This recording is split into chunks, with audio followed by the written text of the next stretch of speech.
Presiden Joko Widodo sebentar lagi akan mengakhiri masa kepemimpinannya dalam memimpin Indonesia. 2 periode sudah Jokowi memimpin negeri ini. Banyak merasa puas dengan hasil dari pemerintahan Jokowi, namun tak sedikit yang juga merasa kecewa bahkan menilai Jokowi telah gagal dalam memimpin Indonesia selama 2 periode. Namun tentu saja itu hal yang wajar dan lumrah dalam setiap masa pemerintahan, siapapun presidennya tanpa terkecuali, dipastikan minimal ada 2 kemungkinan antara yang suka dan tidak suka, ada yang puas ataupun tidak puas. Sekali lagi itu adalah hal yang wajar dan lumrah. Berangkat dari seorang warga sipil biasa, seorang Jokowi mampu menjadi leader di Indonesia selama 2 periode. Semasa pembangunan dalam pemerintahan Jokowi yang paling menonjol dan banyak sekali respon dari masyarakat adalah terkait pembangunan infrastruktur yang masif di seluruh penjuru Indonesia dan hutang luar negeri yang semakin melonjak.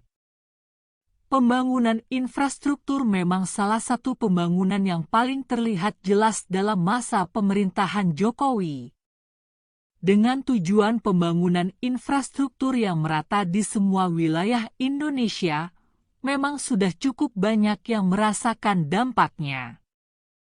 Pembangunan jalan tol sebagai salah satu akses terwujudnya peningkatan perekonomian nasional sudah tersebar di berbagai wilayah dan sudah bisa digunakan.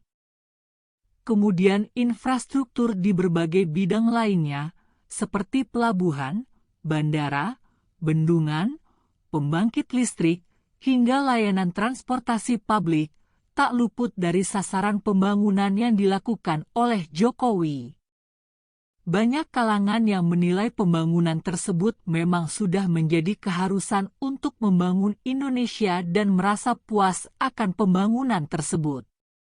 Namun, banyak pula kalangan yang menilai jika gencarnya pembangunan tersebut merupakan bukan prioritas utama, terlebih, dana yang digunakan untuk pembangunan infrastruktur tersebut banyak mengandalkan dari utang luar negeri.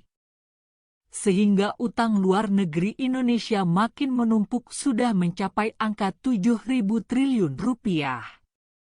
Sejatinya dalam setiap kepemimpinan pasti ada plus dan minusnya masing-masing. Sudah pasti ada yang pro, ada juga yang kontra. Menjelang pemilu 2024 yang sebentar lagi akan diselenggarakan, sudah ada 3 kandidat yang akan mengikuti kontestasi 5 tahunan ini.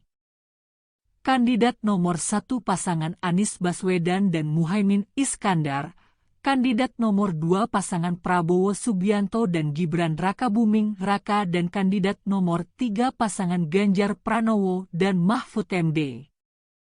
Ketiga pasangan tersebut akan bertarung memperebutkan suara pada 14 Februari 2024 nanti. Semoga pemilu 2024 dapat berjalan dengan lancar, aman, adil, dan transparan. Siapapun yang jadi pemenangnya, semoga memang itulah yang terbaik untuk memimpin Indonesia pada periode 2024 sampai 2029.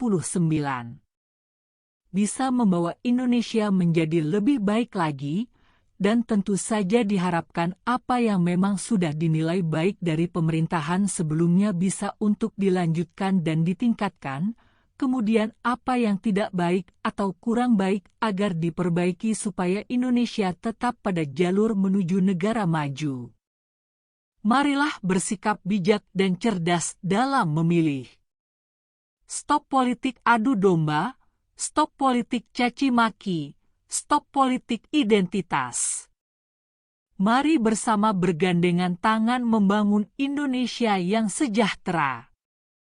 Terima kasih sudah menonton, jangan lupa subscribe, like, share, dan komen.